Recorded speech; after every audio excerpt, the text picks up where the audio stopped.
Hi, I'm Danielle. Welcome back to the Lavender and Bergamot Kitchen. Today we're talking about elderberry syrup and we're talking about building your home apothecary. So when you're already sick or you're starting to feel poorly, you want to have some remedies already made and on hand so that you can just treat yourself. You don't have to worry about thinking about mucking about in the kitchen and making a mess and then also having to clean it up afterwards. So elderberry syrup is filled with lots of antibacterial, antiviral, and all of the things, antimicrobial ingredients. So you start with 4 cups of filtered water. You're gonna fill a big stock pot. If you don't have a big stock pot, that's okay. I like to use a big stock pot on like this because it will decant faster. It will start to sort of reduce a little quicker. And if I'm gonna start with 4 cups, I want about 4 full tablespoons of herb to fill up the pot. So I am going to use about 3 tablespoons of elderberries, and then the rest of my herbs will fill out that other tablespoon. And I've figured out over time about how much a tablespoon looks like in my hand. This may be a little bit generous, but that's okay. I want all of these great antibacterial, antiviral ingredients in my pot. So those are organic elderberries. And if you're curious where I get most of my ingredients, I get them from Mountain Rose Herbs. I like their philosophy. I like their fair trade practices, and they package everything on site. And a lot of things now they've started growing on their own farms. So I really trust the quality of their ingredients. So we've got 3 tablespoons of elderberries. I'm going to put some cloves. Cloves are antibacterial and antiviral. They make a really nice flavor in the elderberry syrup as well, but they're very strong. The flavor of them is very strong, so you just need a few. I add 1 clove per cup of water and then 1 extra for the pot, so that makes 5 cloves. There you go. So simple. I add a teaspoon of cinnamon chips. Those are also antibacterial and antiviral, and they're antitussive, which means they help with a cough, and they are demulcent. So they have sort of a soothing, kind of slimy, a little bit consistency, not a lot, but just a little bit. And so it helps helps the medicine go down, if you will. And if you're giving this medicine to children, like the cloves and the cinnamon are really tasty and they help the medicine taste good. And later on, we'll show you how you add some honey to the whole thing after you strain it. And that'll even make it tastier and more demulcent as well. We're gonna add about a teaspoon of dried ginger. Ginger is, again, also antibacterial and antiviral. And it spices it up a little bit and it makes it taste really good. And we have some cardamom pods here, whole cardamom pods. I usually like to break them up before I put them in. And again, it's about 1 cardamom pod per cup of water, and then 1 extra for the pot. So I'll just kind of crack them up a little bit with my hand. I should have used a mortar and pestle beforehand to crack them up, but you can do that yourself at home. And so we'll throw those into the pot. And cardamom pods also have some mucilage, and when you decoct them down, that mucilage decocts into the water, and so you get that nice demulcent texture to it as well. Now, I'm also going to add some astragalus slices to the pot. Astragalus is an ancient remedy, and it's one of those herbs that you don't want to use if you're already sick, like really, really sick. It's better to use it towards the beginning when you kind of are feeling maybe the tickle in your back of your throat, or you just sort of starting to feel worn down. It's an immune stimulant. So it's gonna get ahead of whatever it is that you have.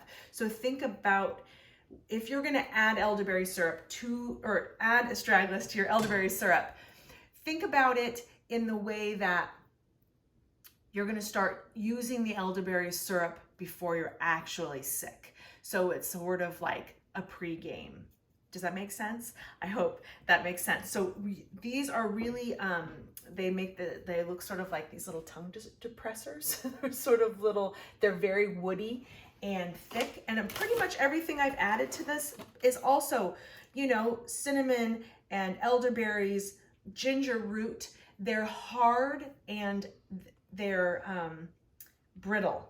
And so when we add them to the pot, we are going to use over a period of time and heat to break them down and to decoct all of the ingredients that we want to come into the water. So I added 3 astragalus slices, and I'm going to turn my stove on. I'm going to bring this up to a boil, and then I'm going to turn it down, way down to a slow simmer. And I'm going to let it simmer until I end up with 2 cups of water. So I've started with 4 cups, and I want to end up with 2 cups. That's called a decoction. So you reduce it by half. So I use a handy dandy chopstick, and I make a little note. I see how deep is my pot of water, and then I want that to be about half. The other way to do it is you can,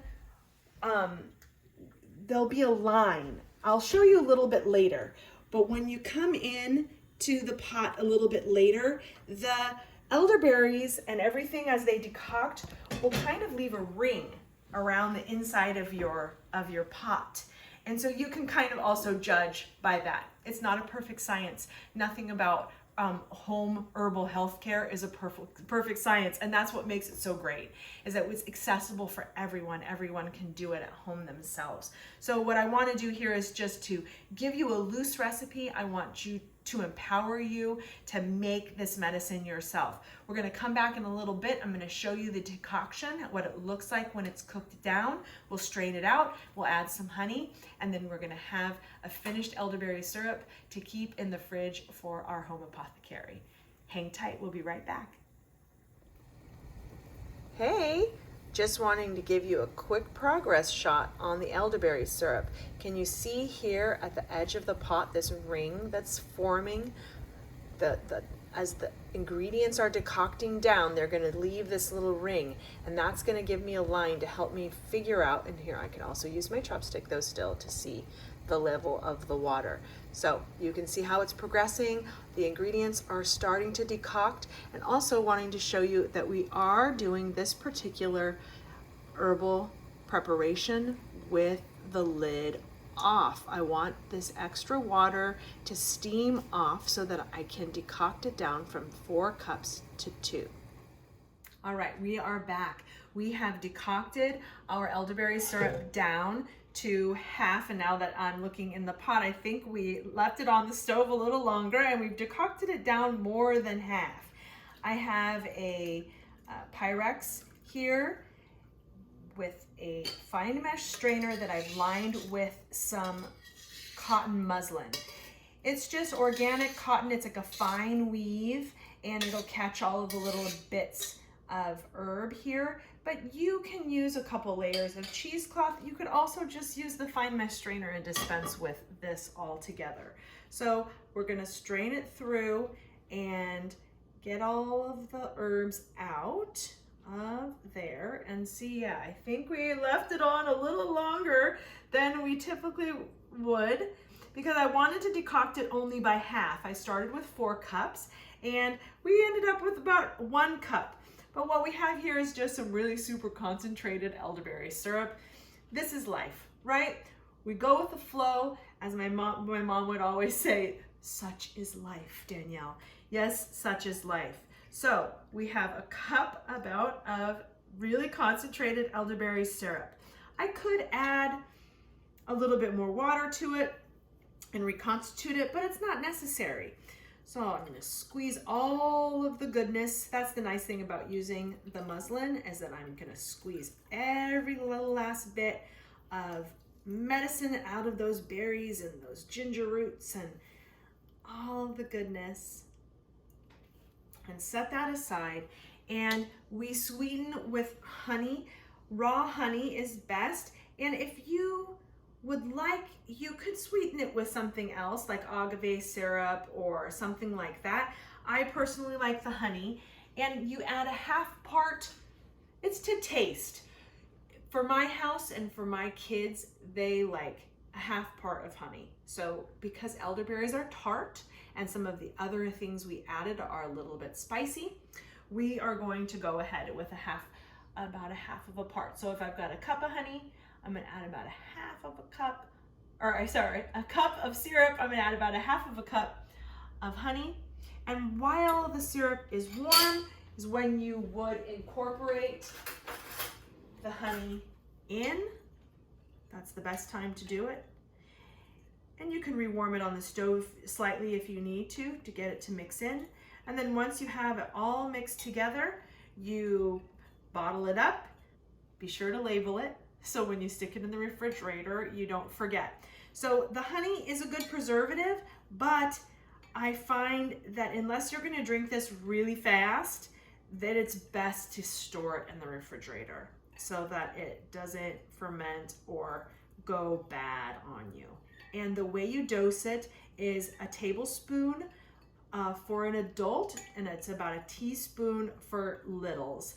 And when you're feeling sick, starting to feel sick, you want to take a dose every hour for the first 24 hours at least. Of course, when you're sleeping, you can't do that. So then maybe carry on that hour dosage into the next day. And then for maintenance, or just if you wanted to sort of build your immunity every day, you can wake up in the morning and have a tablespoon of elderberry syrup and maybe also a tablespoon of that delicious fire cider that you're making as well. And you keep that immune system burning nice and hot. So thanks again for joining us in the Lavender and Bergamot Kitchen, and like and subscribe and follow us for more videos.